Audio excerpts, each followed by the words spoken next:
Buenos días chicos, ¿qué tal? ¿Cómo están? ¿Cómo les va?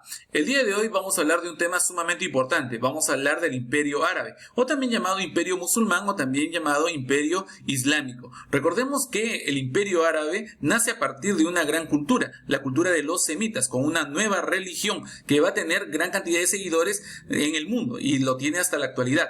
Recordemos que el Imperio Árabe se desarrolló en plena Edad Media, mientras en Europa se formaban los reinos bárbaros germánicos, el Imperio Carolingio, el Imperio bizantino. En el norte de África y en Asia se estaba formando un gran imperio, un imperio muy poderoso. Estoy hablando del Imperio Árabe. Muy bien, con estos datos empezamos la clase y pasamos a nuestra segunda diapositiva. Muy bien, vamos a hablar en primer lugar de la ubicación geográfica. Recordemos que la cultura árabe se desarrolló básicamente en el cercano oriente o la entrada de Asia y en el norte de África. Pero precisamente, ¿dónde comenzó su desarrollo? Ya, vamos a hablar entonces de la península arábiga. Recordemos que la península arábiga, la cual estoy señalando, es la península más extensa del planeta. Esta península arábiga justamente se encuentra entre el Mar Rojo y el Golfo Pérsico, y el sur con el Océano Índico. Esta península arábiga alberga grandes ciudades importantes para los semitas que darán origen a la cultura árabe.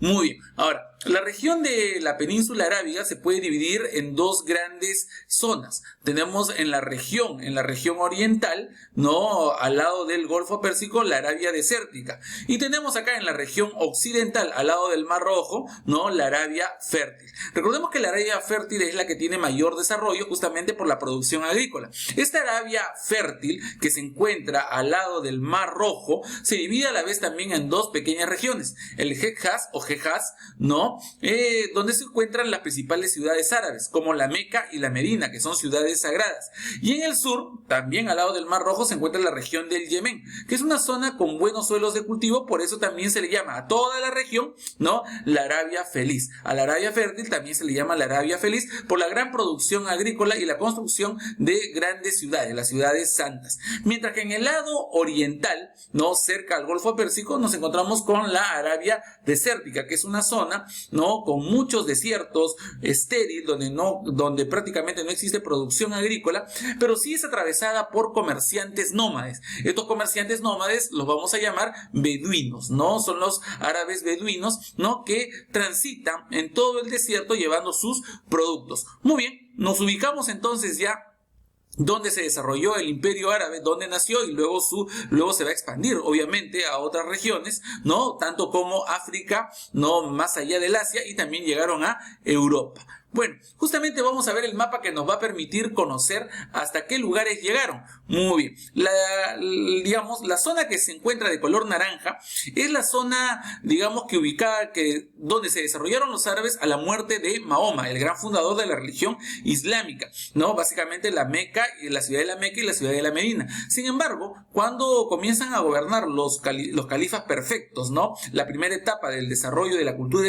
islámica, ¿no?, el califato ortodoxo, estos se desarrollan a otras zonas. Llegan, por ejemplo, por el norte a Siria, llegan a Mesopotamia, llegan a Persia, ¿entendido? Y eso es por el este. Por el oeste llegan al norte de Egipto, llegan al Cairo, Alejandría. Muy bien. Luego ya en otra etapa, ¿no?, cuando gobierna una familia, una dinastía llamada los Omeyas, extienden mucho más el territorio. Llegan a Pakistán y a las puertas de las Indias por el este. Y por el oeste, inclusive se van por todo el norte de África. Llegan a Túnez, llegan a Argelia, llegan a Marruecos, ¿no? Inclusive cruzan el mar Mediterráneo y llegan a Europa, invaden la península arábiga, sobre todo Portugal y España, ¿entendido? Viene a ser la etapa de mayor desarrollo del Imperio Árabe. Luego de ahí comienza su decadencia y poco a poco van a perder territorio y se van a dividir en territorios muy pequeños que al final darán lugar, ¿no?, a los actuales países árabes que nosotros conocemos. Muy bien. Pasamos a la siguiente diapositiva y vamos a hablar de las características de la población musulmana. Recordemos que se le llama poblador árabe a aquellos habitantes que tienen el idioma árabe. Por ejemplo, como los que han nacido en Arabia Saudita, los saudíes, los egipcios, los marroquíes, los sirios, los iraquíes, los iraníes. Todos ellos son árabes porque hablan el idioma árabe. Sin embargo, llamamos musulmán a aquel que tiene la creencia en la religión islámica, la religión del Islam. No, al creyente en el Islam se le llama musulmán. ¿no? Por ejemplo, los turcos no son árabes porque no hablan el idioma árabe, pero sí son musulmanes porque creen en Alá y en Mahoma. Tienen la religión islámica. Muy bien, con esos datos entonces vamos a hablar del origen de los árabes. Estos árabes creen ser descendientes de Ismael, hijo de Abraham y de Agar. De ahí viene la línea que va a formar a este gran imperio árabe. Digamos, como características generales, podríamos decir que son muy sobrios, ¿no? Tanto en la comida y en la bebida, no exageran, no son glotones, ¿no? Por lo tanto, son aptos para sufrir hambre y sed, y eso lo podemos saber porque la mayoría de ellos viven en el desierto y deambula de un lugar a otro por zonas secas. Muy bien, se caracterizan también por ser muy fanáticos, supersticiosos y sobre todo fatalistas, ¿no? Ellos son muy celosos, defensores de su honor, ¿no? De su honor y de su libertad e independencia. Son muy fanáticos de su religión. Para ellos, la política, la economía, la sociedad, la cultura, todo es uno solo y está en función a su religión islámica. Muy bien, tenemos justamente imágenes de la población árabe. Ahora vamos a hablar del profeta Mahoma. Recordemos algo muy preciso, que el imperio árabe surge básicamente por la aparición de este hombre, Mahoma, quien va a crear una nueva religión que va a unir a todos los pueblos árabes de aquel momento que estaban disgregados, estaban dispersados, ¿no?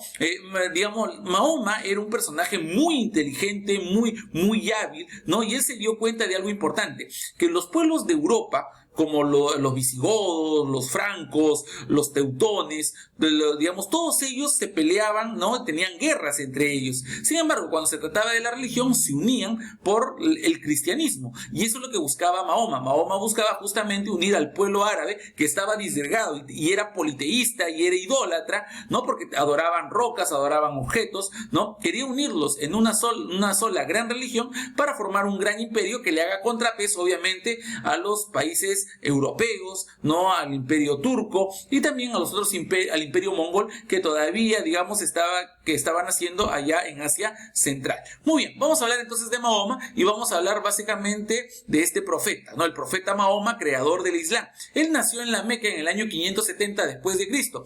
Sus padres fueron Abdalá y su madre Amina. Su padre Abdalá y su madre Amina. Y ellos pertenecen a la tribu de los corichitas, que era un grupo de comerciantes. Estos grupos de comerciantes eran muy ricos, ¿no? Y ellos llevaban mercaderías a distintas partes, ¿no? De Asia, inclusive el norte de África. Y tenían contacto también con muchos europeos. Mahoma se casa con una viuda rica cuando él tenía 25 años, ¿no? Esta viuda rica se llamó Khadija. Mahoma no tuvo hijos, pero Khadija sí tuvo hijos. Tuvo 7 hijos, de los cuales los 3 varones fallecieron y quedaron solamente las hijas, de las cuales Fátima era por la cual tenía mayor cariño. Muy bien. Ahora, Mahoma, ¿no? En sus sueños, según él, se le presentó el ángel Gabriel. El ángel Gabriel no es otro, ¿no? El mismo que se le presentó a María para decirle que va a tener un hijo, ¿no? No de Dios, ¿no? Y que el Espíritu Santo la ha bendecido. Mahoma dice que se le presentó este arcángel Gabriel y le ordenó que predicara la religión de Abraham, ¿no? La religión de Abraham, que cristianos y judíos habían desvirtuado y deformado. Lo que le estaba diciendo el ángel Gabriel en los sueños de Mahoma era que los cristianos y los judíos habían nacido con la verdadera religión, pero que luego la habían desvirtuado, la habían llevado por otro camino, y que el encargado, el elegido para, crear una nueva religión y llevarla por el camino verdadero era justamente él, Mahoma. Muy bien. Así, en el año 610, Mahoma comenzó a predicar una nueva religión llamada islamismo. Islamismo significa sumisión a la voluntad divina, o sea, sumisión a la voluntad de Dios. ¿Y quién era Dios? Alá. Recuerda que Alá, es el término árabe con la cual se pronuncia la palabra Dios, ¿no? Nosotros también en nuestra religión cristiana le llamamos Dios, o también Jehová o Yahvé, que viene a ser el mismo personaje. Muy bien, justamente tenemos acá la figura de Mahoma, que es una representación occidental. Es un dibujo hecho por los cristianos europeos acerca de Mahoma, porque los árabes musulmanes básicamente no representan a Mahoma, y si lo representan con un velo, siempre con el rostro cubierto. Justamente tenemos acá el nombre de Mahoma escrito, ¿no? En árabe, por supuesto, en el templo de Santa Sofía o Hagia Santa Sofía, ¿no? En Estambul, lo que es Turquía. Ese es el nombre de Mahoma inscrito en este templo de Santa Sofía en Turquía. Muy bien. Tenemos una imagen muy característica donde se representa a Mahoma o Mahomet, ¿no? Predicando. Él, digamos, realizó las mismas actividades que Cristo, ¿no?